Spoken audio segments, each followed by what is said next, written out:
Hello, everyone, and welcome to Shop Talk. This is our monthly chat about all things selling vintage online. My name is Whitney, and I am one of the co-hosts. And today we have a really special guest on. Her name is Heather, and she is from Thrifted Home Co. If you're watching on YouTube for the replay, thank you so much for watching. And unfortunately, today Nicole is not able to join us, but Heather is going to hop on. Going to get started here really quick. So sometimes Instagram gives us a little bit of issues. Yay! Hi. Hello. Hey, girl. Yay, I'm so glad to see you. Hello. You too, honey. You too. This is one of those fun moments where you feel like, surely I've talked to someone like, in real time before, and then you realize you haven't. Yeah. So I know. I'm like, I know you. I know your voice. I know you. I know. Real time. Okay. Oh, this is great. Okay, so I'm just going to orient everyone really quick. So this is Shop Talk. So this is not a live sale. So if you're here to buy stuff, I'm sorry, but you can go to our websites. So this is going to be a really, really fun conversation about selling online and Instagram and everything, and just talking about Heather's business journey. And I think there'll be a lot of wonderful tips and lessons that we can learn from her. So just a reminder, if you hop up here, you can tap that button and hit follow for both of us. That way you can make sure that you don't miss anything that Heather is bringing to Instagram, and that way you can also see what next Shop Talk episodes will be. We do this once a month, usually the first Wednesday of the month, but sometimes we just have to work with the schedule because we all have really busy lives. And if you can't be here for the full thing, then I will be posting the replay to my YouTube channel. If you comment YouTube all in one word down below in the comment stream, you will automatically get a DM from me with the link to my YouTube channel. I am just going to actually put that as a comment real quick. That's cool. Oh yeah, girl, are you using mini chat? We call them magic comments. I haven't really started using them yet. I'm going to get into that though. Yeah. I'm just trying to. Okay, we'll talk about this. Yeah. Is a fun thing too. When I adore talking business with people, so we get into all the nuts and bolts. Okay, let me just. I can't talk and type at the same time. I'm just gonna pin this comment really quick. Come on, ta-da! Okay, great. All right, so one more housekeeping rule. As we go through, I want to make sure that if you guys have questions, that I don't miss them. Usually, Nicole is here kind of moderating and keeping track of everything. But someone already did. Yes. Do you see the little question mark at the very bottom right below Heather? The best place to put your questions is in the question box. If they're in the comment stream and I don't see them, we may not get to it. But if they're in the question box, then I can check that periodically. And then at the end, we can make sure that we answer everything, because we love the engagement. We love the conversation. So please feel free to comment and chime in with your experience. Those comments do not show up on the replay, but a lot of times I read them out loud to make sure that we don't miss anything. So I think that is everything. Wonderful. Okay, great. So Heather, will you tell us a little bit about you, where you live, and how you got roped into this crazy and wild world of selling vintage? Oh, yeah, I got roped into it for sure. So, hey, y'all, my name's Heather Turner, and I am in Tennessee/Georgia. I live right over the border. So, my address is Georgia, but I say Tennessee because I'm there every single day. My business was in Tennessee for a long time, so Tennessee was the word. Anyways, and just a little background about me. I have two small children and a husband, and yeah, this is my job. This is my full-time job, and I started in the pandemic like most of us did, because good things are born out of necessity. I needed a job. I needed money. We had just moved here. I had just given birth to my daughter right before the pandemic hit, literally December 31st. And I didn't know, I was, 4 months postpartum. I didn't know what to do to make money. And I've always loved hunting and sourcing vintage and going to the flea markets and going to the Goodwills. So I thought, maybe I can sell some of this because I saw other people doing it. And so I just started to casually sell things here and there on Instagram. And I started going to estate sales and filming estate sales. Mm-hmm. And nobody else had really been doing that. They were not filming the inside of estate sales. So I think that's really where my platform started to kick off. I got into filming inside of estate sales before everybody else did, I believe. And I think that's why the video started gaining so much momentum, because people were seeing a side of vintage and estate sales that they never seen before. So that's kind of how it started, was just with those estate sale reels. And then it just kind of took off with sponsorships and brands and things like that. So I really accidentally became an influencer. Yes, which is something I really want to dive into because I do think there's this very interesting dynamic going on. What is your professional background, or if any, Yes. before Yeah. you started doing this? Because I always find it really interesting to Yeah. see What we what did skill before. sets people bring Totally. into this.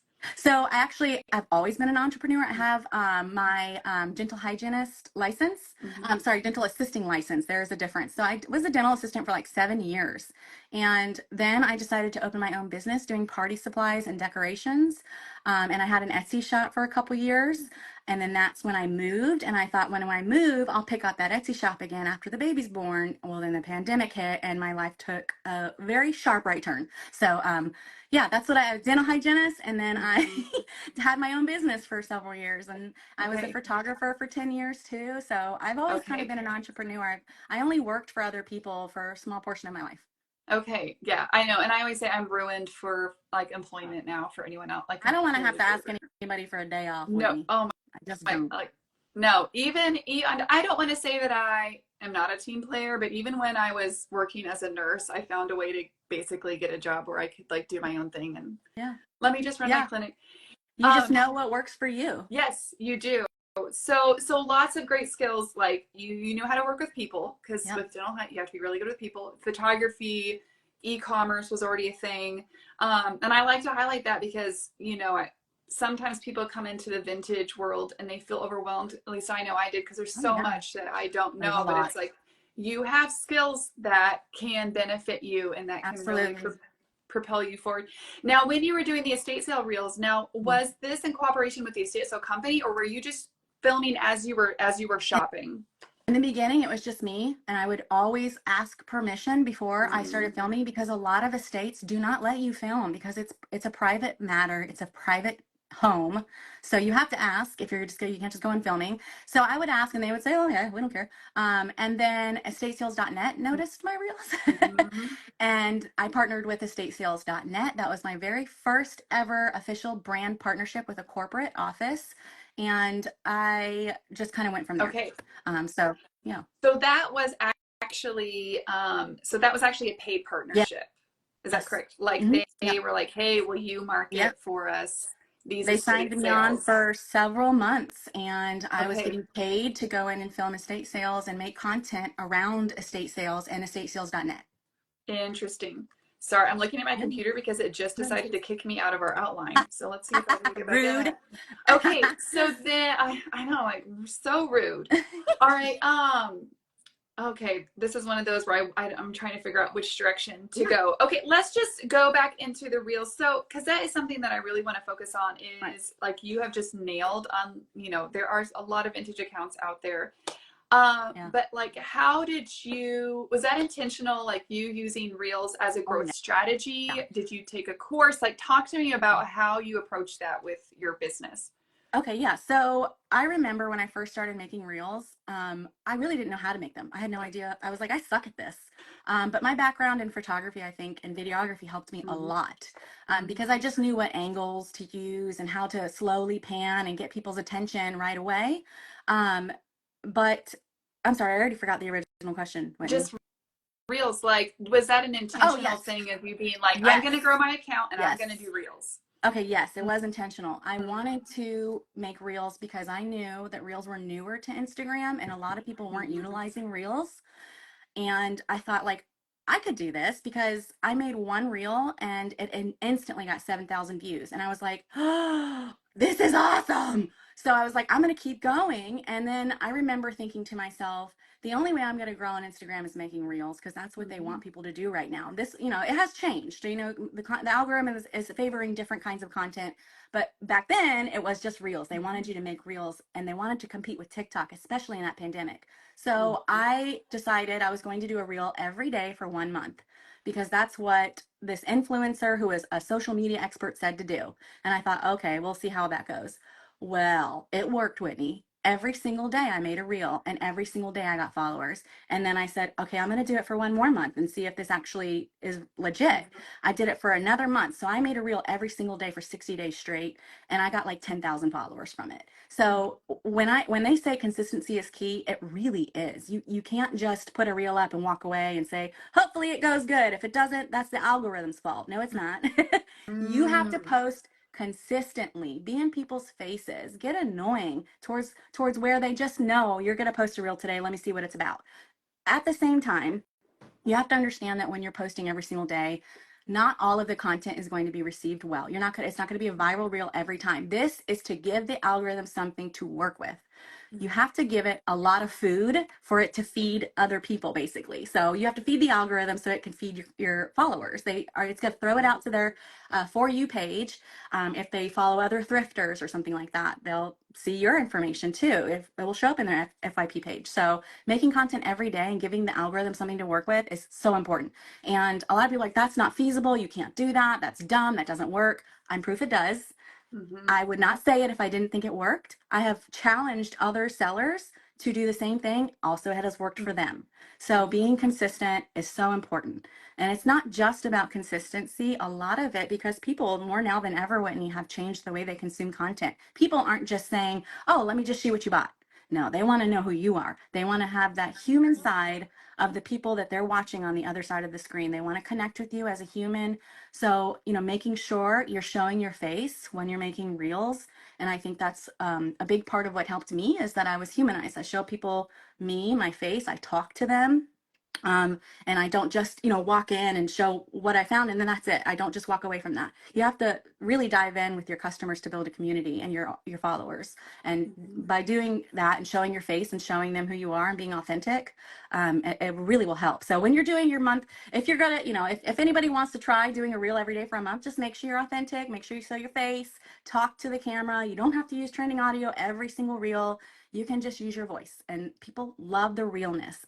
Again, content consuming has changed. People are not just scrolling. They want to get to know you. They want to get to know the human side of you. They want Mm-hmm. to see who you are. Yes. So are you planning out, like, do you sit down and be like, okay, this week, these are my real ideas, batch work, like walk through the actual nitty gritty? Okay. Because I think it's, especially for those of us who are used to navigating Instagram, like, sure, Mhm. just make a reel every day. Yeah. And I have had people say, like, it took me 4 hours Yeah. to make a reel. It's like, It well, then really, you're probably doing it you're wrong. doing it wrong. It shouldn't take 4 hours. Right. But like, what does that actually look like for like a week of content? So I no longer plan my content because I don't have to anymore. I'm at that level where like the amount of followers I have, I don't have to do content every day. I can do it when I please, however I want, when I Mm-hmm. want. I can post any time of day I want at this point. And that's just from all the hard work I did to get to this point. So when I would do a reel every day, I would absolutely plan out content for 1 week and I would shoot every reel at one time for a week. That way I didn't have to keep doing it over and over every single day. I would shoot multiple reels in one sitting.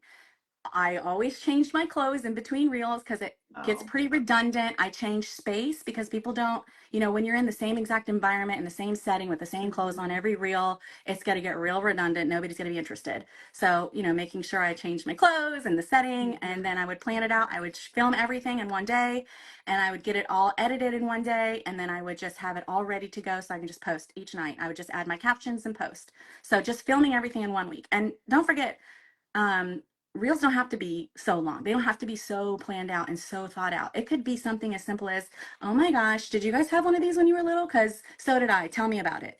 It can be something that's 3 seconds long and people will love it. They'll respond to it.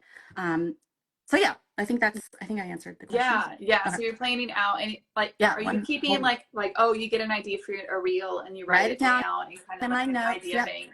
Absolutely. Yeah. I have a very long list in my Mm, notes section on my iPhone with all my real ideas.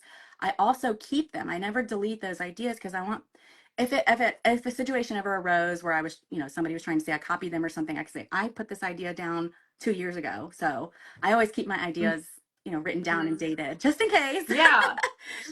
And you can also bring that content back, because that's one thing Yeah, that like yeah. it's never there's never a time, even when you have a million view reel, there's never a time that all of your followers have seen that, or that 6 months from now a new follower Absolutely. ever saw it too. So like either recycling content or shooting the same idea in a new Right. way In a new way. is just Right.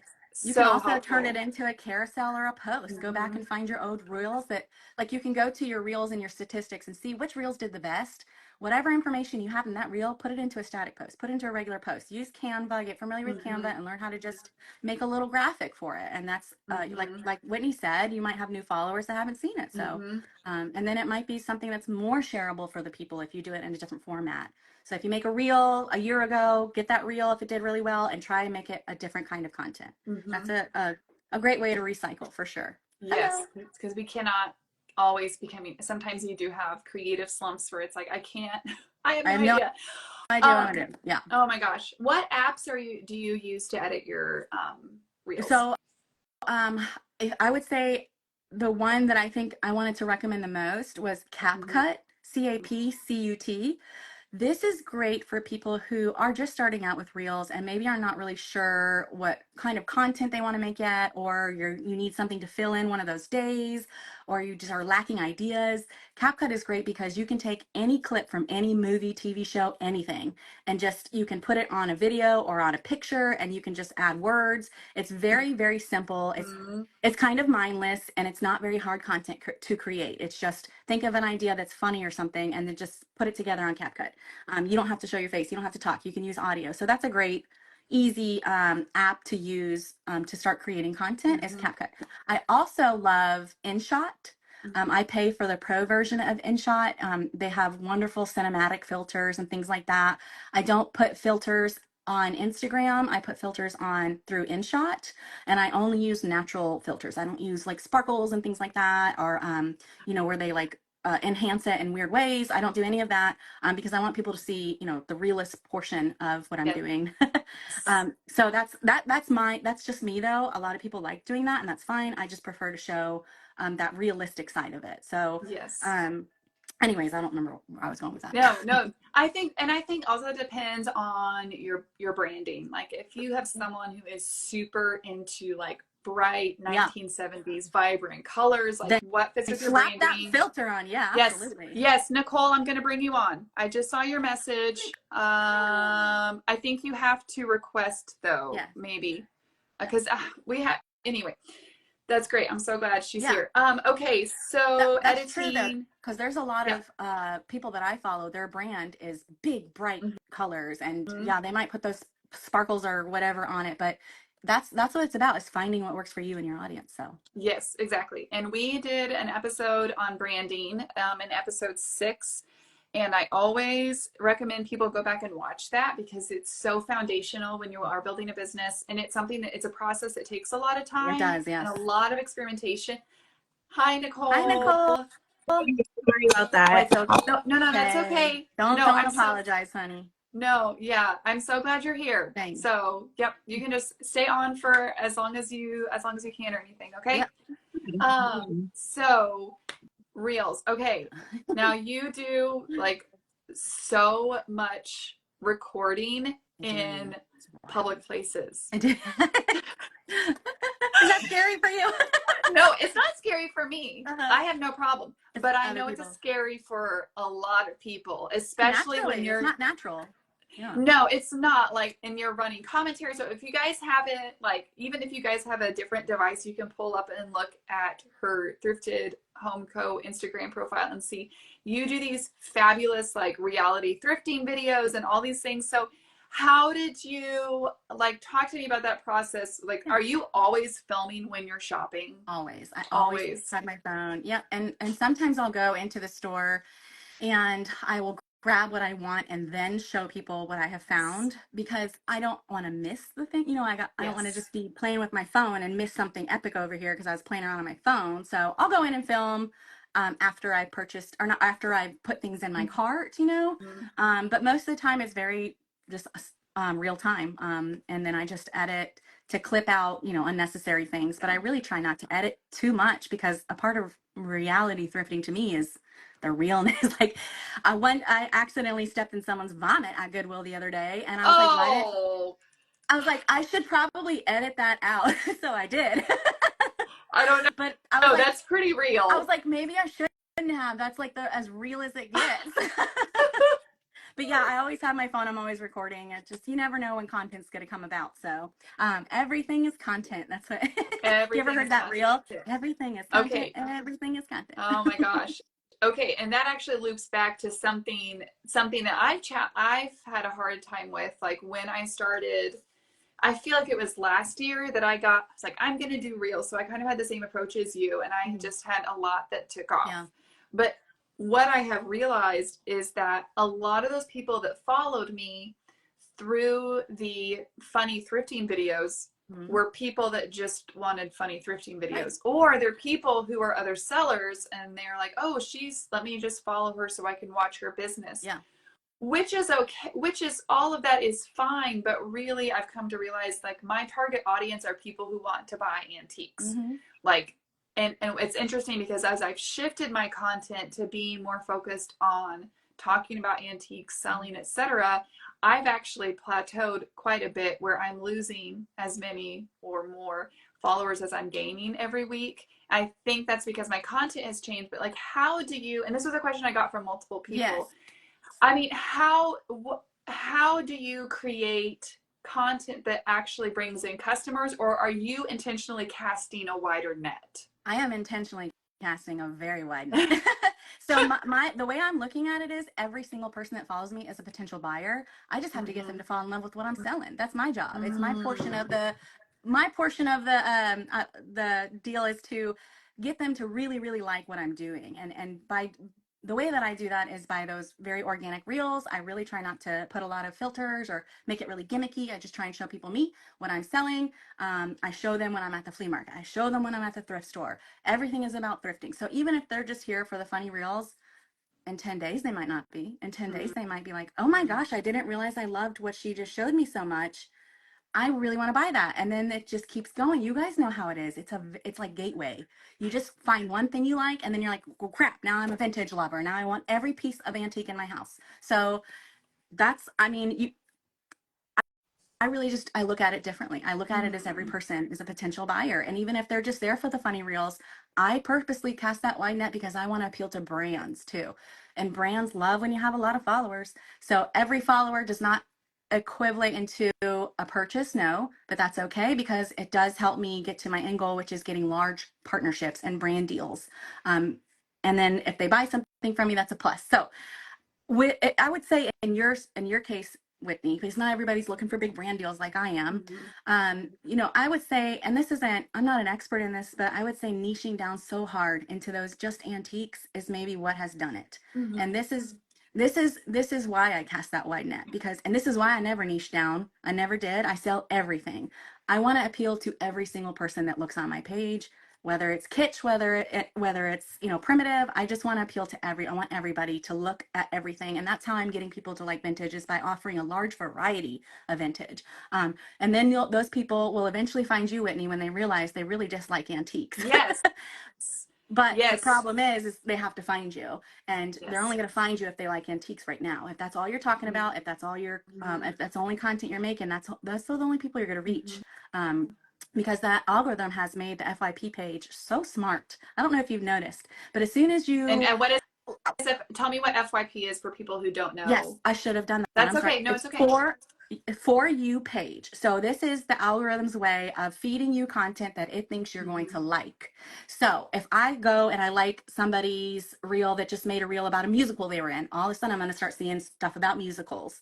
So I think that's why having, not niching down is, I don't know, there's probably going to be so many people that disagree with me, but in our world, Whitney, in this world that we're in, where there's so much vintage to be had, showing all of it is is my goal. And that I don't.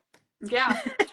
No, I love I want to it show it all. because Everybody's a customer. yeah, no, everybody is a customer. And I think it's so fascinating to me because it does show that there are multiple approaches to this. It's like this, and and what also I want people to understand is it takes a ton of experimenting and a ton of trying different things to see. Like all of business is just a big experiment. I actually Literally. heard this saying from a podcast a few weeks ago, and it has stuck with me because it applies to life and to business and everything. And Mm. they were talking about launching an online course, and they said you only fail when you, oh gosh, now hold on, I'm gonna mess it up.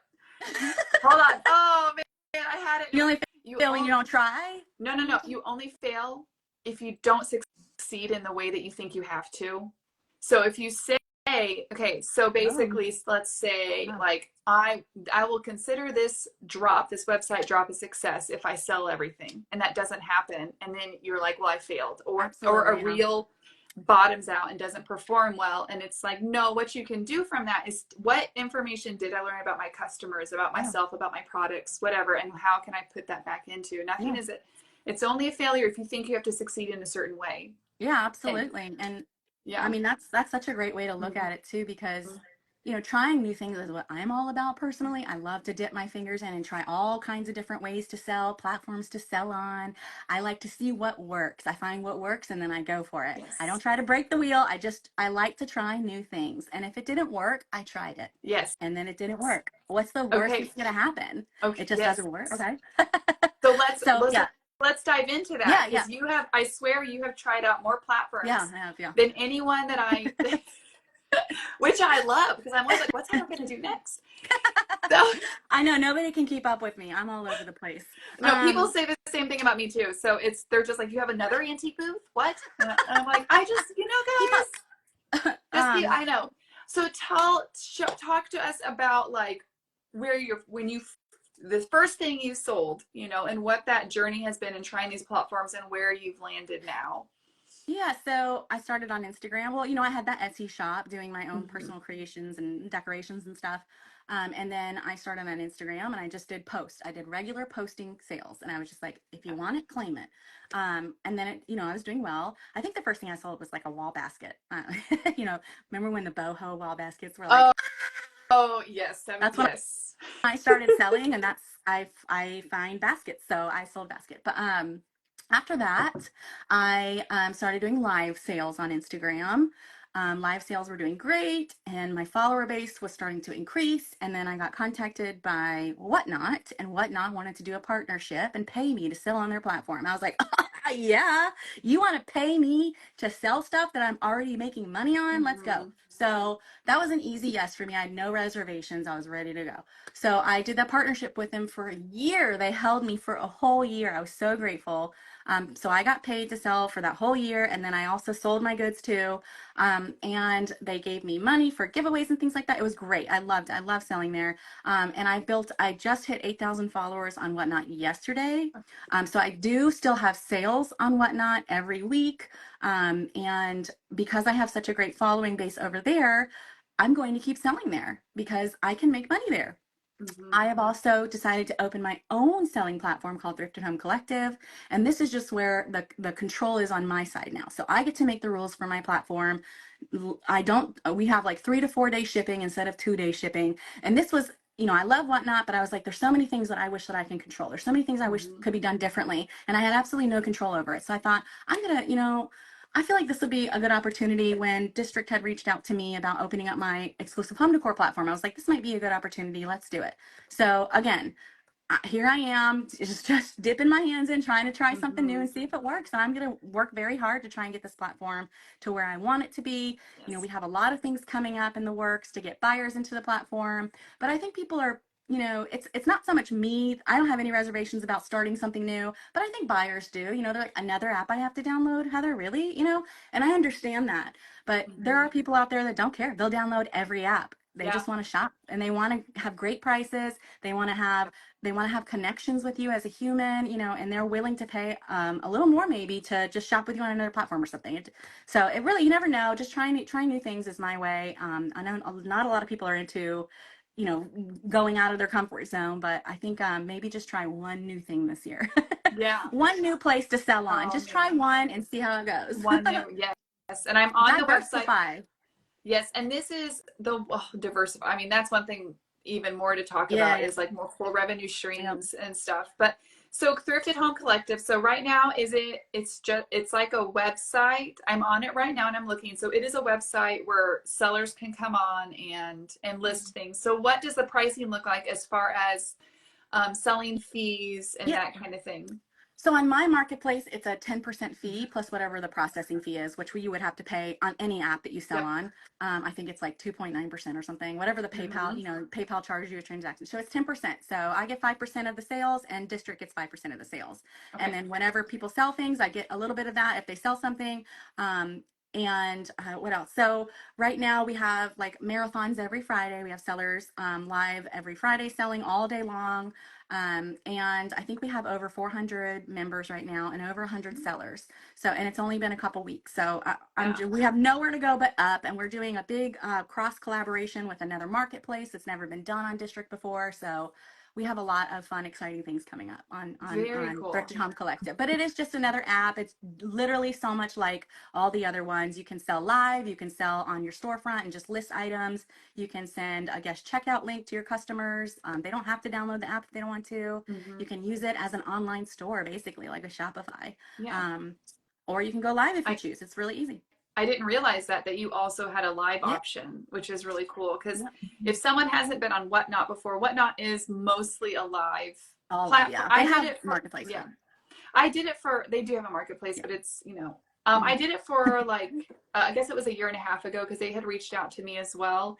And I think it just didn't quite fit with where I wanted my business to go. But what's interesting is I have some long-term dealer friends, my antique dealer friends, like they're not really on Instagram. They sell at Brimfield and Round Top, like big, big, big shows. But of course, those only happen Right. You have to okay, but wait for they it. only happen so often. So they're pulling stuff out of their storage units and going on Whatnot and selling smalls, and it's like doing Good. like postcards, jewelry. I don't know I, why every antique store isn't doing this, Whitney. So yes. I sell on Whatnot 1 day a week at an antique store in Chattanooga, Oh, and because of those online sales, we have done really, really well. And I mean, we have 80 people in our room every wait, single day, or every rewind. time we sell. So you're selling in partnership with the antique store. I work there part-time a couple days a week. Oh, It's a friend of mine. She owns it. And I yeah, was just like, hey, girl, you really should get on yeah. Whatnot. We need to get on Whatnot. And we did. And our volume is from online sales. And because you have to wait for foot traffic to come in, at an antique store versus, just getting it all out online. Anyways. That is really interesting. So while you're there, you sell, and then who handles the shipping? The shipping is Both what? of us. Okay. We take I mean, I usually host the sale and I run the sale, and then she'll pack and ship the next day. Or if she's out of Mhm. town, like I'll pack and ship. It just depends on the week. Okay, but you have a system in Yeah. place where you guys are getting. So then obviously this is it a multi-dealer antique store or Nope, is it's all her. okay. She has no vendor. She Oh, lets me put items that are mine in the store, and I just put my name on them. If somebody wants to buy them, she just gives me yeah. money in my paycheck. But it's all hers. So every bit of it is going to her. It's wonderful. Okay, and that makes it a lot easier to manage too. Because Oh like yeah. I'm in Yeah. multi-vendor malls, and so Yeah. I'm like, I mean, you could do it. I mean, as long as the stuff sells, it Well, sells. the But it gets a multi the multi vendor malls, the only thing with that is like I remember one of my friends went live in her booth and the owner was like, you need to let the customers because we don't get any fees. Like we're not making any money if you're selling it on oh, Whatnot. And I was like, okay, yes. that's Yeah. understandable. You're here. So, they're letting you have this booth here. You signed a contract, so you need to make sure your antique store is okay with that if you're a vendor and you want to sell out of your own booth or other people's booths. But I don't, Hmm. I feel like, Yes. if they want to, or like a lot of times antique owners, the owner of the booth, the owner of the whole store will go to each booth and sell a little bit out of each booth. That way they're Hmm. still making money at their antique store, and Yeah. then their customer or their vendors are making money too. Yes, exactly. And I see people sometimes they'll do an Instagram live where they're like, shop my booth. And it really does depend. One store I'm in literally could not care. They're like, if you Yeah. sell something on Facebook Marketplace, great. As long as you're here to deal with it, like you don't have to pay us anything. Right. And then my other store says absolutely not. If it's in the Yeah. store, it has to be run through the store. In both cases, I complete like I do too. I Yeah. Yeah. totally get it. I totally Whatever get it. they So say is, yep. that's like you just have to be very explicit. Like, don't be afraid to ask like all of the awkward questions to your store owners Vendors. Yeah. because it's definitely not one of those, you know, ask forgiveness later type of situations. You really need to be in good standing with your your mall owners and Yeah, stuff. absolutely. Yeah, Okay. absolutely. So are you still doing listings on your Shopify site? I haven't added any because I'm going to dissolve that Okay. after, because I have no need for it. I really just Yeah. don't have need for my Shopify because Okay. I have District now. I have my own platform now. I'm going to dissolve that after the magazine launches. Yes, we're gonna talk about it. Have you actually announced that yet? No, this will be the first time anybody's hearing about it. Okay, I was gonna wait for you to bring it up Yeah. because Yeah. okay, Yeah. so tell us. So you're not gonna have your Shopify. Okay, so Yep. tell us about the magazine, and then we're gonna talk about the importance of multiple streams of income for a full-time Yes. business. Okay, sounds good. Okay. Yeah, so I'm dissolving that Shopify because because all my influencers are the people that are contributing. I'm just answering your question. Well, nobody knows what I'm talking about, but it's just because the affiliate links are through Shopify, and you know, Shopify, you can use affiliate links. It's really nice. Anyway, so I'm going to keep that Yes. just for a little while longer. So Mhm. yeah, big news. I am. I don't even, I haven't even thought about how to say this. I have created a digital download magazine called Vintage Living Collective. In this magazine, I have 11 other um, people, 11 other contributors who have written articles on tutorials, DIYs, how to identify vintage, just anything relating to the vintage lifestyle, thrifting, things like that.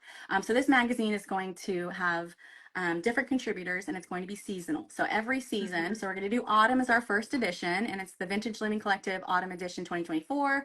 I have those 11 contributors who have written those articles, and it will be a $20 flat fee to download it, and that's so that we can all get a little bit from it. And after this first edition, it's going to be applications. So if you feel like you have something to contribute or something to say about the vintage world, you can apply to write for the magazine, and you will get paid. Per every magazine you sell, you get paid. So we do have that affiliate marketing on Shopify, which is why I'm keeping my Shopify. But yeah, I'm so excited. There's some big names in the magazine this go around, and I have to say, Whitney is one of them. So I'm excited. Whitney is Yes. going to be one of my contributors for the Vintage Living Collective. Her article is amazing. I've read it myself, and I'm so excited for you guys to read it. It's all about quilts, how to wash your and take care of your quilts and stuff like that. I don't want to say too much because I want it to be a surprise and people to see how amazing your article is. But I'm so excited, Whitney. I feel like this is going to be something that people look forward to every season, and you know, we get to learn about not just what you're showing us, but we can learn about you too, because I've asked the sellers to write little bios about themselves, and they can also offer specials and discounts. So if somebody buys a magazine, they get locked into some kind of a discount through them. And then I really hope that the magazine, we can continue to grow it, and we can make it something bigger at some point. I'm starting small with just a few contributors, but I really hope that this can be something that's at some point global. You know, like Home and Garden magazine. You know what I mean? Like I Yeah. really would love that. So that's the end goal there. But you know, I like that what you said earlier about, you know, I define the success. You know, I always just kind of look at it like I'm going to try this and do everything that I can to make it succeed. And if it doesn't, I tried it, and that's how I think about it. So I'm very excited about the Vintage Living Collective, though. And I'm going to make a post for you to share on Friday, by the way. Oh, good. Oh, good. Yeah. Yes. Oh, yeah. That I'm would be going to so great. outline everything in that message on our group thread. So, Okay, great. Yeah, I'm so excited, and I'm thank so thankful you. you asked me. I think we need to get the silver plate expert on for the next edition too. Girl, Just apply. Look, approved. we'll be we'll be talking Yeah. later. She's Application already automatically a accepted, published Nicole. she's already a published magazine contributor. Girl, BT Dubs. accepted. Apply. Accepted. You're already accepted. I approve. You're good to Yes. go. That's Nicole, such tell an us what. amazing idea. I love it.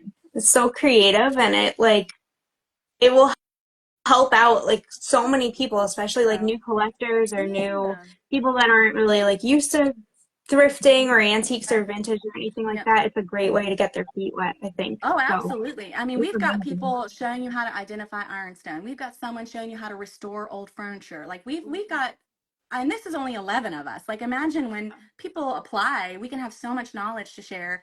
And I really look forward to sitting down and reading things like that and gaining things in a real time, like relatable way. That I don't want some big brand or corporate entity to tell me how to be vintage and how to live a vintage lifestyle. I want Whitney. I want Nicole. I want people that live that lifestyle that can tell me how to live it. So, anyways, I'm That's excited for amazing. That's great. Oh, what is the launch date? it. Sorry, on the September 20th, September next 20th. Friday. Oh, Oh, wow, that's soon. I that know. is soon. It is September. soon. That's why on Friday I'm going to give you guys all the information for posting and Yes. sharing and everything. But Oh, I didn't want to announce it too soon. I just yeah. like a week. I think a week is Okay. good. That week That's makes great. people excited about it, and then they don't forget about it. Yes, yes. I need to get you my discount code in. I think I forgot about that. No Okay, worries. I can add it in. we'll get that. We'll get that in there. Okay. Well, that's really. I mean, that's really cool. And like I mentioned before, it's like you definitely have multiple. I mean, let's talk about that multiple revenue streams, because that is something that I have told people. I say over and over, and people are like, "How do you do so much?" It's like we have Yeah, you to. have We have to. to. You have Um, to. yeah. You absolutely have to diversify yourself. If you don't, you're going to plateau. You're going to be stuck. And this is coming from experience. Mm-hmm. And I think that, like I said, just try one new thing, one new platform to sell on. Just see how it goes. Learn how to ship on that platform. Learn how to pack on that platform. Learn how to list, how to take appropriate pictures for that platform. Get really good at one platform and then move along to another one. And that's what I've done. And as you see, it's worked out for me thus far. Get really good at one thing and then grow. You know, it's all about branching out and diversifying. That's really what our job is about, is trying new things. And, you know, just strictly selling live on Instagram is great for some people. That works for them. They have big followers. They can make a lot of money. But for the majority of us, I feel like those everyday sales or those just everyday normal, you know, links that they can go just browse somebody's shop, that's huge for a reseller. And my problem was I didn't have, that's why I started that Shopify, Whitney. I talked to you about this because I was like, people are like, I want to buy that. I want to buy that. I want to buy that. And I'm like, you have to wait till this live sale on 2 weeks away. Like, how stupid. Yeah. So I was like, I'm going to start listing items on Shopify. And that's why I did the Shopify. And that worked out great. But, you know, now I've transitioned over to District. So, but diversifying and keeping multiple forms of revenue is what helped me succeed. That worked for me. Mm-hmm. I would say if you're going to try, it really depends. I think, like, if you're a person that's just doing live sales right now, go on Whatnot, try live sales over there, see what happens. Find more people, build your audience bigger, grow, reach more people, you know, show your items to more people. If you're only on one place, those people are the only ones that are going to see it. If you want to sell more, show it to more people. It's very simple. Mm-hmm. I think that's something that that's honestly one reason why, like, I have my website and I have Etsy. I have two Yep. antique booths. You're And good. because Yeah. because you do have to find the people, and I do talk to a lot of people that are like, you know, I love selling, but I just don't want to do Instagram. I'm like, And that's okay. Yeah. that is totally fine. You don't have That to. that just means, though, you have to find a platform that you Yes. can leverage who has the Yes. people to bring to Yeah. you. Because think of it, like, okay, so I just said we have 400 members on Thrifting Home Mm-hmm. Collective. If somebody were just to take their listing and pop it over onto that platform, 400 new people just saw it. 400 people that didn't see it before saw it over here. All you have to do is post a picture of it. Like, it's very simple. Yeah. So yeah, make sure you just try one new thing, just one new platform, and go from there. See how it goes, and have no expectations either. And just be like, I one of my definitely need to take mantras. your advice on that. Yeah. Etsy's amazing because you type in Google and it populates for whatever's on Etsy, and that's fantastic. But guess what? So does my new platform. So if you have a listing on Thrifted Home Collective and anybody in the world goes to Google and types in whatever, if you have your description in there, it will pop up on their Google and they can buy it. So I think the benefit of being on a place like Thrifted, your platform, is that it's only vintage, whereas well, or my vintage platform. / home decor, but it's not like on Etsy where you're getting all of this there's a lot Oh, God, they're reproduced. there's a lot of So trash it's a lot. on And Etsy. people don't know. They're like, this is vintage. I'm like, it's absolutely not. So what are you talking about? But you can't say anything. You know what I mean? I get to control every listing on my page. So if I see somebody has posted something that's vintage, I just take it off. But my platform is the first ever home living category on district. So we allow modern, contemporary, and vintage, all of it, as long as it's been previously owned secondhand. Because I think, you know, obviously I mostly only sell vintage, but I really want people to understand I also buy modern too. It's about sustainability and not going and buying something new when it's right in front of you at the thrift store for half the price. Like, let's be responsible. So it's about like I'm just gonna show you. Like, this is not vintage, but I sold this because it's pumpkin and people want pumpkins. And you know, I only sold it for like $6, but I only bought it for like a quarter. You know what I mean? Like, so that's just an example, but. Yeah, we do modern and vintage for, you know, just that sustainability factor. But when we do have trains, we let everybody know this is modern and vintage. And if something is listed other than what it is, it gets taken off immediately. It has to be listed as modern or vintage. So it's very clear definitions. Yes.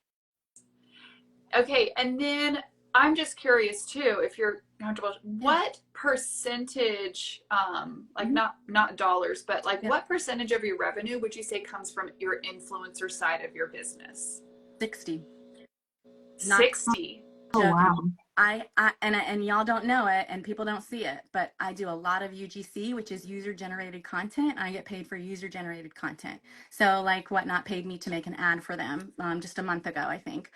So they used that ad, they took it, they edited it, they created what they wanted from it, and they paid me, and then they're using it as an advertisement for their platform. So I do that with a lot of brands.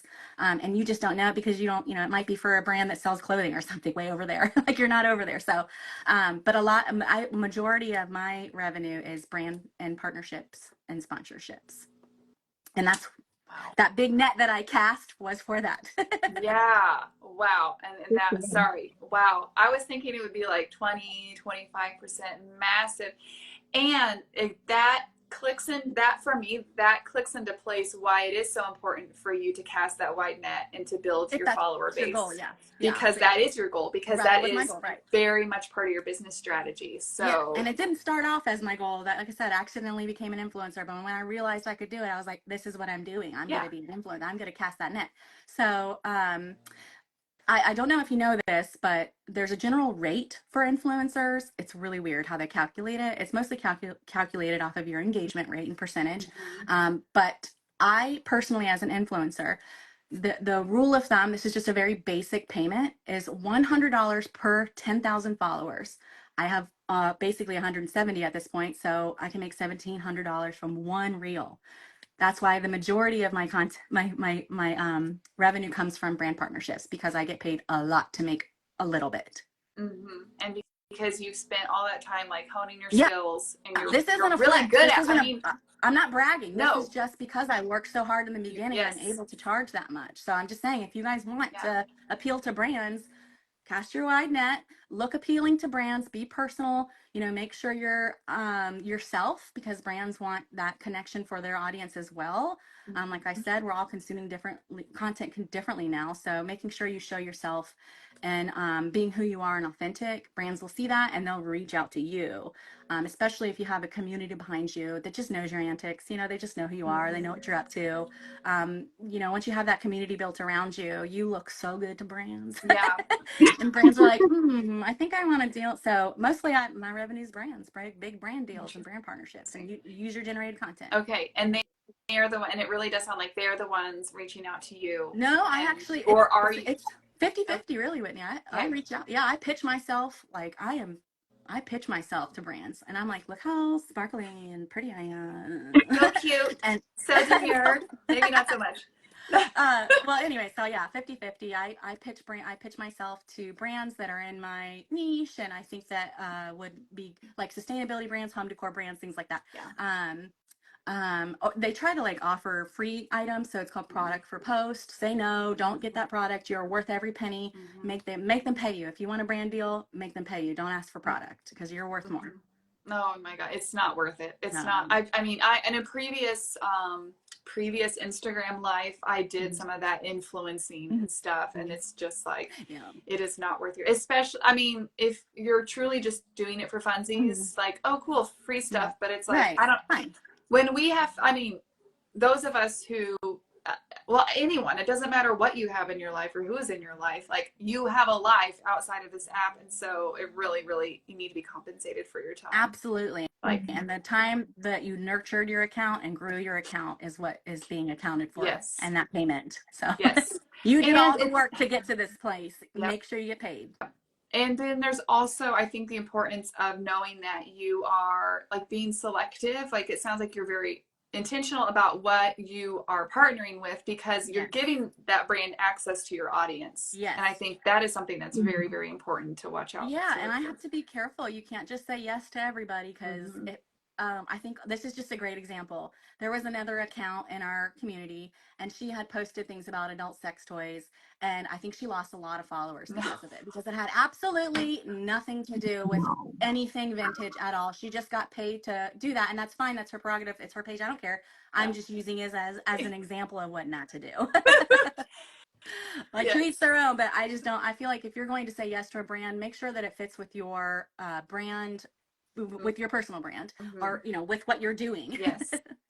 Absolutely. That would be like me saying, like, yes, I want to do a brand deal with a football company. Like, yeah. what? Anyway, Like, no. Like, you all get of these the like swimsuit ones that are like, we'll send you swimsuits. It's like, Yeah. no, okay, Yeah. it has nothing to do with me, and Right. I do not want this on the internet. Those Thank are the you. funnest ones, the jewelry and skincare and fashion ones that try and. I'm like, y'all know what I do, right? no, they Have you actually don't. even looked at my page? No. No. Hey, they we didn't. love your page. Like, you don't I know, want we no. love your page. You would be a perfect Yeah. fit for our new. No, I would not be a perfect fit. Can I put Scam. it on an ironstone creamer? That bathing suit is so small it probably would fit on a picture. I can show it that way. Just one of those tiny bathing suits I can get on my leg, girl. Just one leg. Picture. Oh my gosh. Okay, guys, are you all staying with us? People who are here, I feel like we're fire hosing you. So, but this is all just so good. Okay, one thing I wanted to touch on was, like, what kind of tips do you have for live selling? Because you, like, with all the experience and stuff, that's something that people do ask about. That's something we love. Like, what are some good starter tips or sticky? I've been in some of your Whatnot lives where you've had some interesting characters commenting. You had to be like, yeah, I've kicked out. So, and even on Instagram, I have to have somebody kicked out every time, just because I have a lot of followers. So I get a lot of trash that comes in, and they're not there to shop. They're just there to troll. Troll, exactly. So but have a moderator in every sale, even if it's just like a friend. They can pop in and out to help. Having a moderator, because they get notified you're in a moderated sale. So I feel like people behave a little better. And then if they don't, you don't have to worry about it, because you have somebody on your side to kick people out if they need to. If you're nervous to go live, or to have hold live on, sales, sorry, pause. You're fine. What have you kicked people out for, though, specifically? Like, what do you consider bad behavior? So commenting on my prices, harassing me about my prices, trying to tell me my prices are too high, you're gone. I'm not going to deal with that. Go somewhere else. Go find it on eBay. Go away. Or just generally, like, saying something nasty. Somebody called me fat on one of my lives. I was like, okay, so I'm like, bye. I'm like, that's so random. Anyway, Rude. Just yesterday, Rudeness. I was at rudeness. I was at the flea market yesterday, and I don't know if the person got kicked out. They might have. I had mods that might have kicked him out. I don't know. But I'm in the Bible Belt, and there's a lot of Trump stuff. There's a lot of there's some racist things. There really are. And I would never sell things like that. But so I am browsing. This is so funny. I was just browsing the tables, and there was a rebel flag lighter, and it said, "Get her done."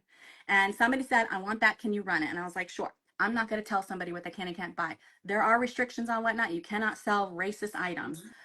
So not a lot of people, one person was like, "That's racist. You're disgusting for even selling that." And I'm like, we're not going to judge people for what they're buying. We're going to let people buy what they want to buy here. This is not against the law. It's not against the rules of Whatnot. So I'm going to keep selling it. Well, they bought it. And then I guess my mods got really upset that they were acting like that and kicked them out. So, it's just people. It's like, life's tough. Get a helmet. You're not always going to like what you see. Also, I can't help what people have on their tables. You know what I mean? Like, if you see something you don't like, go to a different room. It's really not that big of a deal. Like, anyway, so I'm also a little more feisty than most people. So I kick people out for, I don't know, just having snarky attitudes too. I'm like, you can go. Well, it's like, I don't want, you're not buying anything from me. Go away. It's your house. I mean, Yeah, it it's my really is like, house. this is your puffin. It's your house. We ask Yeah. you nicely once to behave. It'd be like having a neighbor kid come over, you know, and if, you know, they're yelling and mistreating my kids, I'm going to ask you really nice once to behave. And if you don't, I'm going to kick you out and I'm going to call your mama. So, See, you're nicer than me. I don't even give the warning. I just kick them out. I mean, it's what, you know. I ain't got I time don't for blame that. you. You're out. Yeah. Bye. Anyways, so No. yeah, that's why I mean, just all different reasons, but mostly it's just people being rude and having no, couth. Yeah. Okay, sorry. So what was your next tip? I interrupted you because I wanted to, about selling Sell live. with somebody. Go with another person. Sell with someone. It helps you. It gives you boosted confidence. You have somebody to relay thoughts to, and you have somebody else to talk to. Because it's not very natural to sit in front of a camera and talk to yourself, literally. I mean, you're talking to your audience, but it's very strange sometimes, and especially when you first start out. So having another person to lean on can be a relief, really. So schedule some lives with somebody you trust and that has kind of the same, you know, business style and sense as you. And what other tips? Do a questions box in your stories. Something I've done for a long time. If I do a live sale, I'll post a picture of it and then I'll post it in the stories and I'll say, do you have any questions about anything, or do you want to look at anything a little bit deeper? And generally everybody wants to see something a little closer, so then I keep going in my stories, and it really gets people excited about the sale to see those items and what's coming up. So post about it in your stories too, and let people ask questions about it. And are you doing quick claims or do you do auction style? I know Whatnot is typically auction, but like, how does that differ between Instagram Live or Whatnot? Yeah, so Instagram wasn't built for live sales, period. It really sucks for live sales. There's that terrible lag. There's really no way to bid unless you put your comment in, versus Whatnot, where it's built for live auctions. So there's just a button, you tap it, it slides over, and you're bidding on something instantly. What So do you just do claims, yes, straight claims on Instagram Live? Instagram Live, I do a mix, but I really just heavily prefer quick claims. It's just so much more simple for me personally. So I try to, whoever's live selling with me, I try to get them on board for quick claims, but it's, that's their business. If they want to get more for something and they want to start it out, that's what they got to do. So it's a mix, really, but mostly quick claims. Yeah, I agree. It's just really hard to manage that on Instagram. On Instagram. So it's difficult, and then it's confusing. The customers get upset. It's just, there's ways to try to avoid those things, but it doesn't always work out in your favor. So it's and quick claim, guys, that's just when, if you're doing an Instagram Live sale and you say, okay, this is $50, if you want it, comment sold, and they comment sold. Some people do, if more than one person wants it, or if there's like 3 claims, they flip it over to an auction. I just recently learned that in 25 states, you have to actually have an auctioneer's license. So Whatnot Hope has the auctioneer's license, which is how we get away with it. That's what Whatnot I hosts the license. Yeah, they host the license because a friend of mine just recently got her auctioneer's license so that she could run auctions through Instagram Live. So that's just an interesting, like, if you want to be fully legal, look into that. I haven't even, because I don't do auctions, I haven't even looked into Kansas to see what the rules are, but I was just like, I mean, it took her like 6 months. It's not something they enforce, but I mean, on Instagram it's not, but to cover your bases, you might want to check. Who knows? That's the other problem with being a larger account, is you make yourself a bigger target. Oh, sure. So, okay, guys. And someone's asking about Whatnot. That is just an online platform. We were talking about that earlier. So it's like an online auction, live auction platform. So you can look into it. It is fun. I need to get on there and watch my friends, because I love it. It's fun. Okay, so guys, we are like, wow, I just feel like we have covered so much ground. I just have a few more questions on my list. And then if you guys have questions before we go, there is a question box like straight down below Nicole. If you throw some in there, and I think we do have some. So some of these, I think that I'm just gonna, I don't know how relevant these are real quick. Someone asked about platform to create the freebies or the PDF and stuff. We use Canva, right? And then if you want to have a landing site to sell those items, I recommend Stan Store, STAN STORE. Websites are a thing of the past. Everybody's using landing pages now. So just grab yourself a free landing page. Like it's like Linktree or something like that. I pay for a Stand Store because it's far superior. I can make big, huge downloads to give to people, which is, anyway. So get a Linktree or one of the free landing pages and put all your links in that. And then you just need one link in your bio. Yes. I use I have one through Canva. What's that? But the only thing is the orientation is horizontal. So Canva has like a landing page template that you can use too. Wow. Hey, that's awesome. But I only have a few. So like I have my Amazon storefront and I have my Etsy shop. I haven't I haven't. But if you want to see like if you could do any like downloads or anything off of that. Oh yeah, I don't know if you can or not either. That's why I did the Stand Store, because you can do videos and link. I mean, they can buy anything from you there. But I don't remember what I was gonna say. Sorry. So I use because I'm on Flowdesk for my email list, which I'm like a huge Flow. I've used them ever since they launched like years and years ago. I'm shopping around for a new one, so I really just do not like MailChimp. That's what I've been using, and I hate MailChimp. It's awful. I'll send you. I have an affiliate link. Okay. Only fair. I pay basically, if you use discount coupons or an affiliate link, it's like $19 a month. That's great. Flat. It doesn't matter how many people are on your list. It doesn't matter how many workflow automations you have, how many freebies you list. I mean, like, it's flat fee. And I think it's not, it's normally it's $39 a month and then, 50% off, but I would pay $40 a month for it, and I think you get half off if you pay for a year. But you should hop on my email list, because I swear it just creates the most beautiful, clean, crisp layouts. You can do branding with colors and fonts and everything. It's really, really good. So I'm so excited. I literally have been looking, because I'm like, MailChimp is the worst. No, it's terrible. I despise MailChimp. You can't, for those who are like really visually, like, I need something that is beautiful, and they have all like so many templates that are actually made by entrepreneurs and graphic designers. They have they have timers, like you can put timers in, countdowns in your. So I do that all the time. Girl, send me a link. I'm so excited. I'm already telling you, I'm gonna use that link, because that sounds like everything I want right now. MailChimp is just been awful. No, it is. You'll love it, and it's just so cheap. So that is such a great price. Yeah, and someone had asked in our questions. They asked what platform I used, and should I actually email my customers? Do you have an email list that you use? Why am I not on it? Okay, you have an email list. I literally just took it off I took off that link last week, but I do have an email list, and it's all on my Stand Store. I have to after I launched the market, I have been trying to figure out how I'm going to use links in my bio.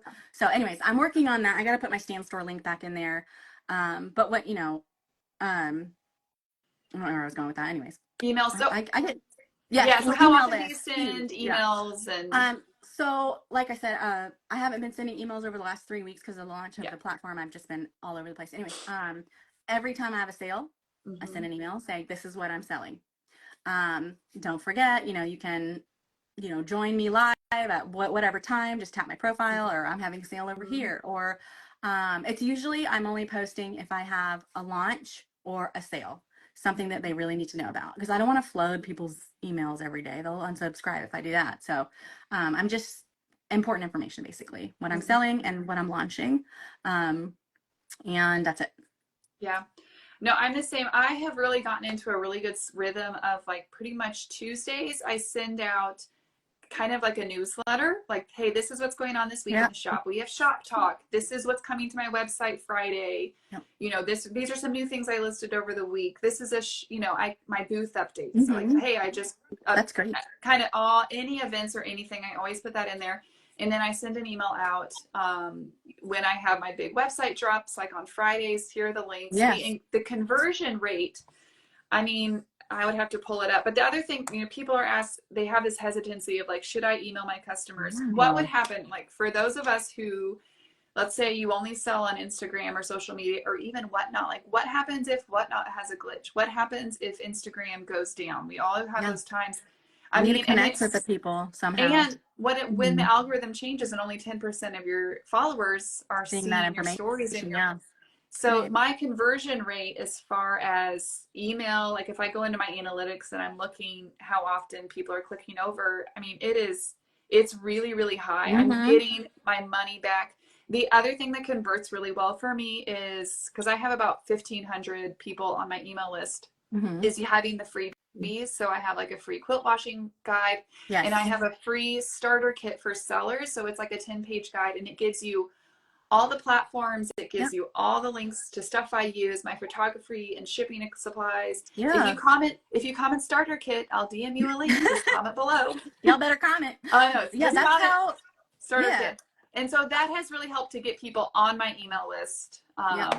So email lists is just another way of marketing yourself. And I think that it's really important to build your email list. And the way to do that is by providing some free digital downloads.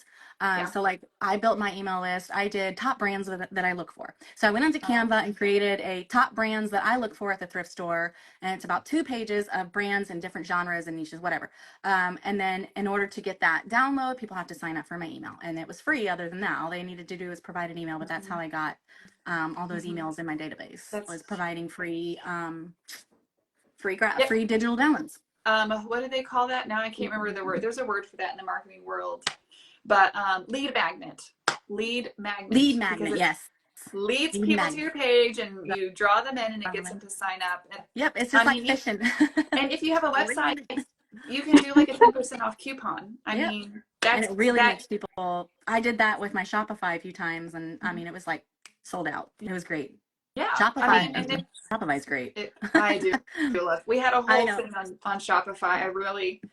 But for someone like me, I struggle like with the multiple Shopify is like my hub for even my booth sales and everything. Oh, wow. Okay, so it is. It has been. You guys should be utilizing Shopify if you're not. Yes. Or Thrifted Home Collective. If you want to have your own website, Shopify is the way to go. And if you want someone else to manage all the hosting, finding someone who can offer that for you, I think is great. The other thing that has worked really well for me is like a text message list. Okay.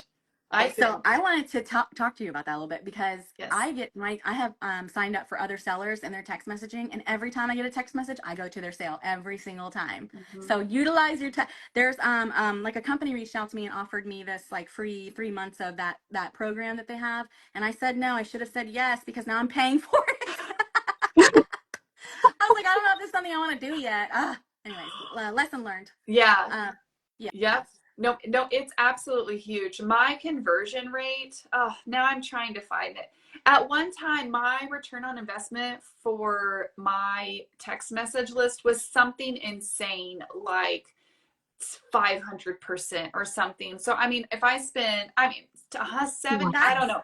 It was insane ROI. And that may have been just amazing. Like I had it written down at one point, and now I can't find it on here, but it was wild. Like I was spending maybe it wasn't 500%, but it was like I spent like $70, and then I had $1,000 in sales or something, because the people that are on, here's the thinking, and you guys don't even have to have a website. There are so many apps out there that you can use. I know Instagram sellers who don't have a website, and they have started up a text message list. The people who sign up for your text message list are very intentional buyers.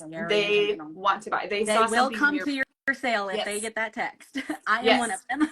Yes. They saw the preview. They saw that quilt that you're like, oh my gosh, I have to have that. And they set the phone reminders. They do all this. The other thing too is like Instagram reminders that you can set on the platform itself. Like if you don't have notifications set up, or you're not watching on your phone at that time, it's not going to show up. So text messaging is just so key, I think, because I only send mine out if I have a big website drop, or if I have a live sale. So it's like I don't send them out for Shop Talk, because I'm not making money off Shop Talk. But I only do the text if I have a sale. And it's been really really good. So I probably need to grow that more, but I would say so. I would recommend text communication to everybody. It's huge. It's the way to go now. Nobody, everybody's looking at their phone. So. And even I integrate it with my shipping notifications. And so if they can opt into this, so when their item ships, they'll get a text from me, and they write back and they're like, oh my gosh, thank you. Like heart. They're so excited. I love it. actually coming from my phone. Yeah. Which I love you. Oh, they'll text like, "Oh, I just got it. I Thank know. you so much." Which it's like a personal connection because I see the text through the website platform. You know, I don't. It doesn't come to my phone, but I get an email, and I'm like, "This is great." Yeah. I love it. I love. Nice. I Very love personalized. it. Yes. It is. I love I love that they love it.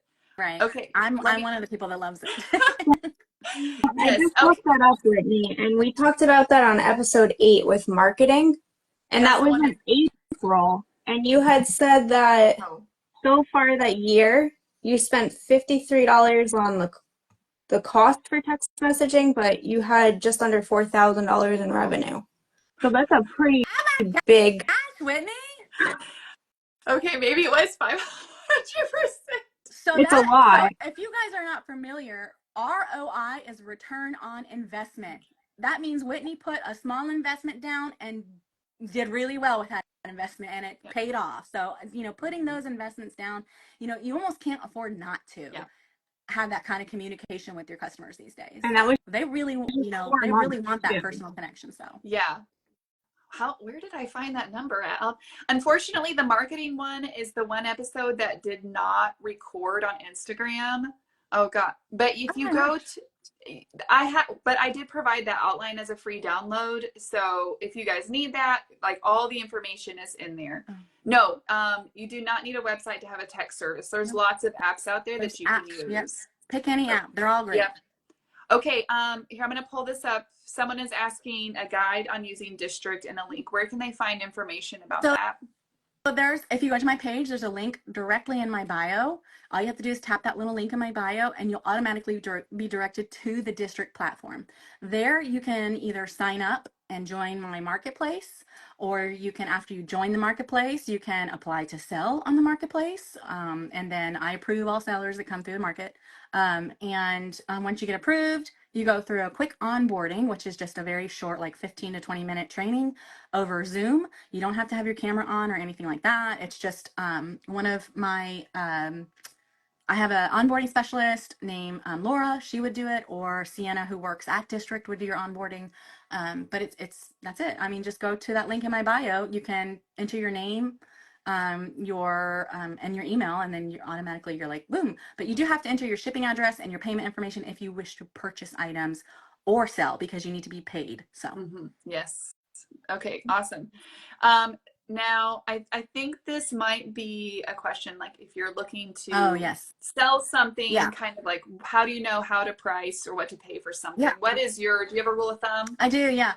So I use the by 3, so I try to triple my profit. I try to make profit by 3. So when I buy something, I think, am I going to be able to triple my profit on this? If not, I'm not going to buy it. And prices of things are going up nowadays, so more often than not, I have to put it back. When I am looking for how much I can sell it for, I generally use eBay sold comps, because an item is only worth what somebody is willing to pay for it. You can't just go on eBay and say, oh, well, they're selling this pumpkin for $50,000, so am I. Who's going to buy it? Nobody's going to buy it. You need to sell it for what people will actually buy it for. So you have to look at what has sold and look at those comps and see if those are comparable. If there are no comps on it, then you use, if whatever knowledge you have of the item, or see what other sellers have sold it for. Ask somebody that has more knowledge than you. Hey, what would you sell this for? If it's a trending item, generally you can charge a little more. I know some people are against that, but remember when fairy lamps went like absolutely crazy, and everybody wanted a fairy lamp, and people were willing to pay $500 for one fairy lamp? And now I'm like, I have the same fairy lamp. I can't get anybody to buy it for $1. Like, I can't give it away. I can't give it away. So, when you're on trend with what you're selling, making sure those trends is big. Because again, you can say it's $100, but somebody might not buy it. But if they do buy it, you're on trend. Yes. And I feel like that is something we talked about in episode 3, I think, earlier, about pricing, because it really is a big dance, and it's just something, the more you do it, the more comfortable you get. And also you're like, oh, I've sold 3 of those at this price. I know it'll go. Exactly how much. Yep. Exactly. I know it'll go. I know I have some things where it's like, I know my followers won't buy this, Yeah.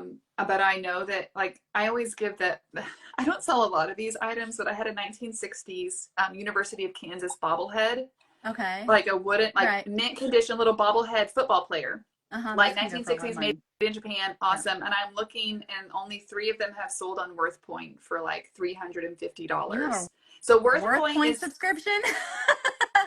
so here's the thing. I don't know if I should be allowed. I don't know. As Tell me far a as I know, secret if this it's a is way to get not, around that. as far as I know, this is not disallowed, but I Okay. do split a subscription with some friends of mine, and Yeah. I use it like weekly for things, Yeah. because on eBay sold comps, that only pulls data from the past 3 months. WorthPoint stores it for 10 years. On eBay, you can pull it up for longer than 3 Can months. you? Because last time when I've I checked out looked, there. how Well, long does it? well, double check. I might be wrong, but I feel like I remember seeing things from well more than 3 months. Okay, now I'm looking right now, because I also have I could be looked, wrong. like, hold on, because I've looked many times Yeah. on things. Maybe Yeah. Nicole's usually my fact checker during our discussions. I want to say that there was something that came out that they opened up the search time frame a little bit more than 3 months, but Because it I used to remember be three Hold on, months. I'm yeah, I looking. remember seeing like Um, something from eBay, no. on community.ebay.com, it says it sold or ended in the last 90 days. Okay. So Well, then that would definitely be more worth it to have that it, Worth Point subscription too. and it just depends what you're selling. The problem is, Yeah. you know, that it just depends what you're True. selling. It If just it's like heavy antiques, depends. you need to know that Worth Point price. There's some things. Oh, okay, so like, yeah, so the bobblehead, I'm like, well, there's Yeah. 3 that sold. Yeah. So then it's hard because there's none for sale. One of the other things you have to look at, a lot of eBay sellers use the sell-through rate. Okay, I'm not going to get this right. Let's say you pull up an item and you're like, oh, it's listed. There's 100 of them listed for $500 each. That looks amazing. But then you pop over to the sold comps, and there's like 5 that have sold for $50 each. Yeah. You have to kind of look at the comparison of how. So if I go on an eBay and there's a whole bunch listed and not very many that have sold, that means that there's more supply than demand, and so the price. Demand. That's right. That's what it's about.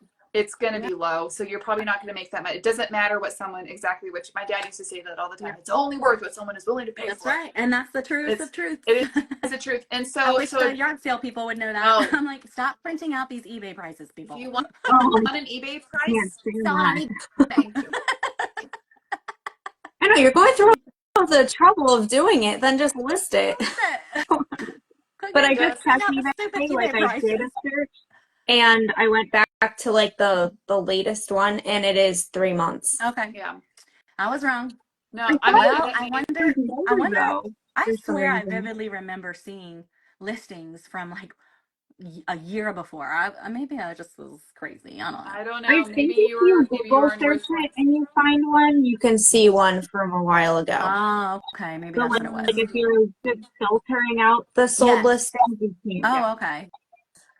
Well, then maybe Yeah. that's what I remember then, like Googling it and seeing what has sold a long time ago. But does Etsy let you see? No, Etsy doesn't show you the sold price anymore, does it? Here's the thing about Etsy is that your shop, you can set your shop. Okay, there's a couple different ways of looking at it. If you go to a shop, you can click on, you have to be on a desktop where it says like 500 sales underneath their shop name, and then it will show up all the items that they've sold and the price. But sellers can turn that off. But also, if you Google search, here's my little tip. If you do an image search on Google, and then you see an Etsy link, if that does not have a price on that image of the search result, that means it's sold. Okay, so you go don't over. Even bother going in. No. Here's the thing. If you have the Etsy app, and you're on your phone, a lot of times if you tap the Etsy link, it'll open in the Etsy app, but then it doesn't always show you the price. But if you stay on your browser, your website browser, and go into that listing on Etsy, it will show you the price. Ah, that's like a workaround. Okay. It is a workaround. Good to know. So even if you're like looking at a shop and the shop isn't showing you sold listings, Google the shop name and the item, and then click on the link. Okay. I mean, that's good to know. That's kind of how that's gonna be nice. I use Now, sold comps a lot. So yeah. And so the only thing is it'll just show you what the sold price was at the moment that it was sold out. So it doesn't show if there was an offer or it was on sale. okay. Compared to eBay will show you a lot of times, but it at least gives you a benchmark of what was the price when the item went out the You get a door. start place. Yeah, Starting absolutely. place, which is really important. So And I that's also always factor in how much I would be willing to pay for something too. I well, try, you know. here's the thing though, especially when you are selling more high-end prices, I'm actually not that thrifty, but a lot of us are cheap as all get out. We We are, it's true, but if it's a really I'm beautiful so quilt that I cheap. know is worth it, I'm gonna pay for it. Like I know. we're I'm just just spoiled because we get it all for so little. that's it. We're spoiled. I know. Like when I walk into a booth, half the time, especially locally, I'm like, Oh, I saw that at auction last week. I know exactly how much they paid I for know it. how much you paid for that. I know how much you paid for that. Yeah. So a lot of times we have access to things that people don't, so they are willing to pay more for it. Yeah, So very true. okay. Let me make sure we've gone through it because someone is also commenting YouTube. Just make sure you guys are commenting YouTube in the comments, not in the question box. Okay, I think this is our last few questions. I thought because we talked about this, but we didn't actually answer this question. Okay. What generates the best results and gets seen more, and how do we get people to, I guess we kind of did answer this, sorry, ways to get people to engage with content. Okay. Like I think that they're saying like what reels really do are the best way to get reach when you're talking about reaching new customers on Instagram. So right now they're favoring carousels. It's just they change it all the time. Oh. But reels will always be higher reach than anything. And that's just because of the potential of a reel. You might post it and then a month later it goes viral. You never know. So reels have more potential to get viral and more potential to get more views. So definitely making reels, which is why I said challenge yourself, make a reel every day if you can. But right now Instagram is favoring carousels. They are pushing out carousels very hard. I don't know if you've been seeing anybody's carousels, but they just added towards where you can add up to 20 pictures in a carousel now. Before it was only 10, I believe. So now that so anytime Instagram does a new update, they will, if you take advantage of those updates, they're going to push your stuff. They're going to say, thank you for using our new updates here. Well, that for a reward, we're going to show everybody your stuff. So using those updates and using those carousels, like they're pushing the carousels because they just started with 20 pictures now. So it's something new. So they're going to push that. So make some carousels over the next few months. It doesn't even have to be anything fancy, just some pictures. You know, a lot of people are doing photo dumps. They're doing, you know, our August review, and they put up pictures in a carousel that they did in August, you know, at antique stores or whatever, you know, pictures of your family, your life, whatever you want to do. Yeah, but reels will always be your highest potential reach. And then carousels they're pushing carousels right now. So paying attention to what Instagram is doing too, and they'll let you know when something's new. Whatever they're doing new, do it. If it's a new sticker, use that new sticker on your reel. If it's the new vote filter, use the new vote thing, like the comment thing, use everything that they do, and it will help you in return. Did you take a course on Instagram, or are there accounts that you follow that have been really helpful? Like who are your go-to gurus? So Car Brulhart is the real deal. KarBrulhart,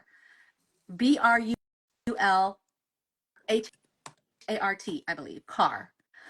Like she's the real deal. And a lot of the influencers when I first started my reels were very gimmicky. You know, they were like, It's 20 steps to make a cool story. Yes, it was a lot of that. That's the kind of content people wanted back then, so that's fine.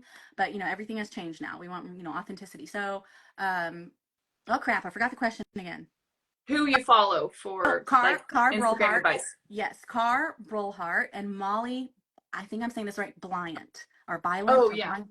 MOLO. I can send you those links. But anyways, these two women have a great way of not being gimmicky, first of all, of breaking down how to connect with your audience, of how to use trends to your advantage, of how to find your statistics and insights, everything that you want, they've got it. And I've really taken a lot of Car's advice more than anybody's.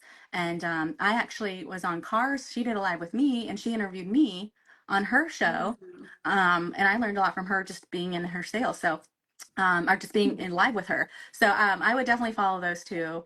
Because they're not gimmicky. They don't just tell you what's trending. They don't make things up. I feel like a lot of these, social media experts make crap up because it's trending or something like that.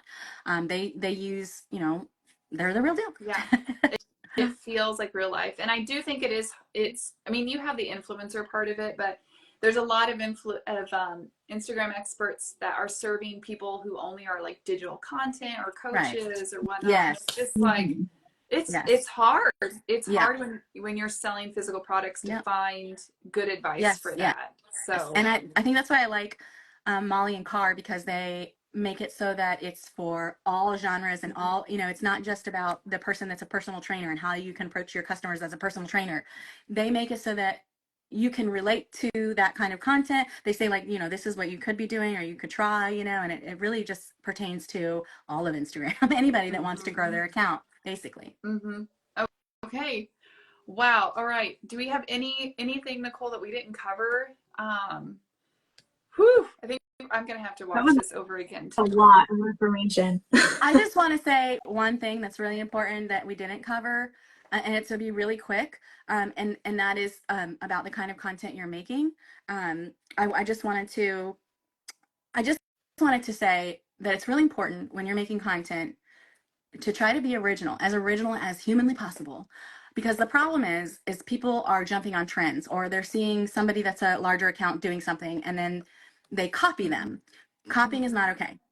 Inspiration is okay. Take inspiration from the people that you're watching and make it your own. And I know a lot of people say that, but it's really important because you don't want to blend in with everybody. You want to stand out. So making the content that, Barbara is making, the same kind of content, the exact same kind of content that she's making. When I'm scrolling on my For You page and I see your account and then her account, I don't know which one's which. I don't know who's who. You're the exact same as the other person. There's no originality. There's no authenticity in that. Do something different. Do something that nobody else is doing to help you stand out. You're not going to stand out if you're doing what everybody else is doing. You're going to blend in, and you're not going to have your ideal audience either, because you're going to have their ideal audience. Yes. If you're making the content that they're making, their ideal audience is not always going to be your ideal audience. So serve your audience, make content that's original to you, and you'll find your audience. Yes. That's I needed to say that. So do you think it's okay for people to do, like, if they want to do their own reality thrifting type videos? Because it's going to be a different. Yeah, like it's going to be corner that market or anything. Anybody, it's that's not something.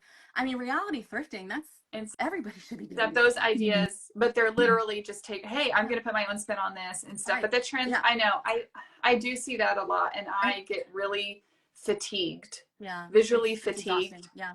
From seeing, and some of them are clever ideas, but then sometimes it's like, well, it's hard. If you want to grow, you got to stand out, and then you just have to be original. And I did not corner the market on reality thrifting at all.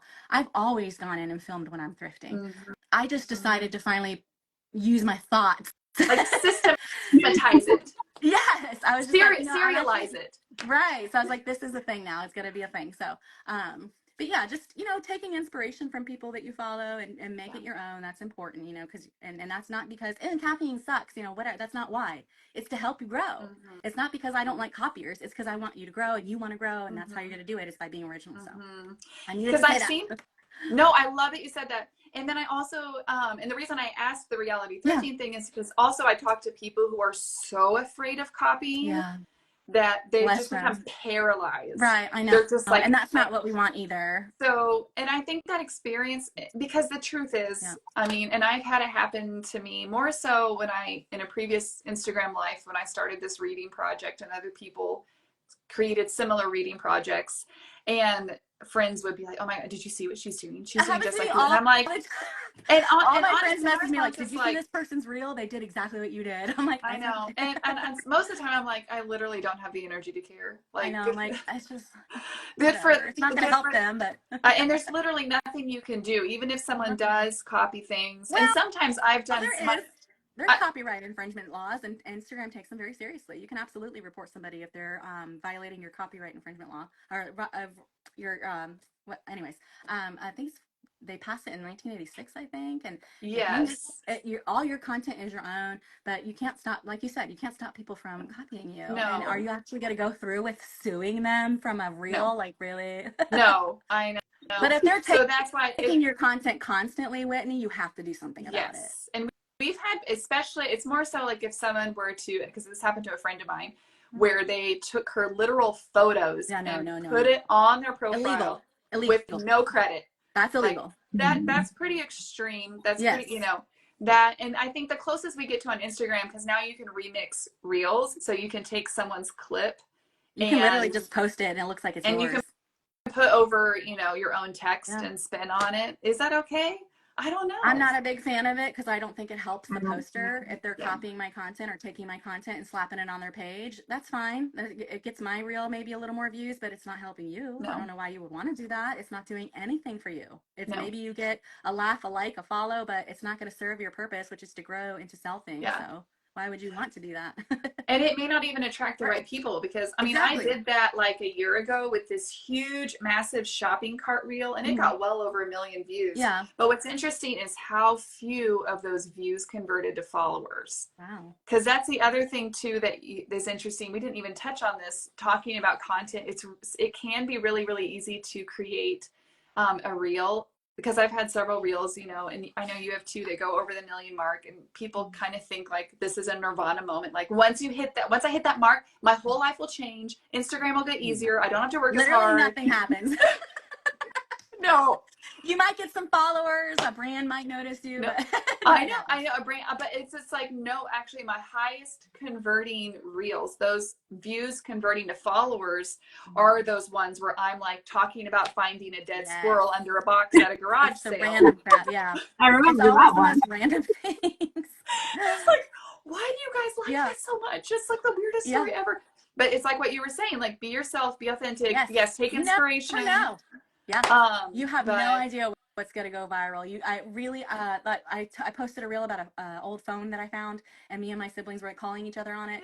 It went so freaking viral, and I literally like just filmed a quick reaction between me and my siblings. You just don't know. And that's why I say everything's content, because it really is. And the more genuine and real you are, the more it's gonna go viral. Or funny, if you're funny, that helps a lot. Yes, that's why I say CapCut, because you can make really funny. I've had a lot of CapCut reels go viral. If you just hit somebody's pain point, make a relatable CapCut, you're good to go. Yep. And nostalgia always. Hit them with nostalgia. Get that, evoke feelings in people. It really will help. Oh, okay. Well, thank you so much, Heather, for spending your morning with us. This has been so fun. We're all going to pray that Instagram decides to save this reel. It will go up on my YouTube here. It may not be this. We'll see how long it takes to download. I usually do it pretty quickly, but I have to run off to get my daughter and then go to an auction pickup, because like the business never stops. Right. It's just like going. Yeah, no girl, I'm right there with you. Yes.